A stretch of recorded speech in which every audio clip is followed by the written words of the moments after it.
నిజానికి ఉద్యోగం చేయకుండా ఇంట్లో ఉంటున్న ఆడవాళ్ళు రెట్టింపు సంపాదిస్తున్నట్టు లెక్క. ఈ మధ్య బ్రిటన్ లో ఓ కోర్టు వాళ్ళు తీర్పు ఇచ్చారు, వాళ్ళందరికీ నెలకు 75,000 ఇమ్మన్నారు. ఇంట్లో ఉన్నవాడు రెట్టింపు పని చేస్తున్నట్టండి. అందుకేనమ్మా ఉద్యోగం చెయ్యని ఆడవాళ్ళని నేను ధైర్యం కోసం నమస్కారం పెట్టి కోరుతున్నా.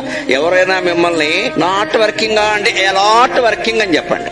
నాట్ వర్కింగ్ ఏటమ్మా పనికి వెళ్ళమాట. కడిగి కూర్చున్నారా, మంచమే పడుకున్నారా? వర్కింగ్ లో ఉన్న వాళ్ళకి ఒక సమయం ఉందండి. ఇళ్ళకి సమయం లేదండి, ఎక్కడ ఆదివారం లేదండి, అమావాస్య లేదండి, అనారోగ్యం వచ్చిన దిక్కు లేదండి. నిజం కదా ఇది?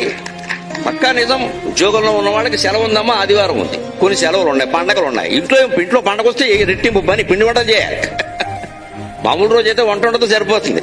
పండగొస్తే ఏం చేసావమ్మా అంటాడు. మళ్ళీ అమ్మాను కూడా మమ్మీ అంటాడు. ఇది గొడవ. అమ్మాన్న కూడా తెలిస్తేగా. రెట్టింపు పని చేస్తున్న ఆడవాళ్ళని నాట్ వర్కింగ్ అంటారేమిటండి? ఎలాంటి వర్కింగ్ అంటే మనం పని అంటే మన దృష్టిలో సంపాదించేది మాత్రమే పని అనుకుంటాం. ముందు ఆ దృక్పథాన్ని మార్చుకో.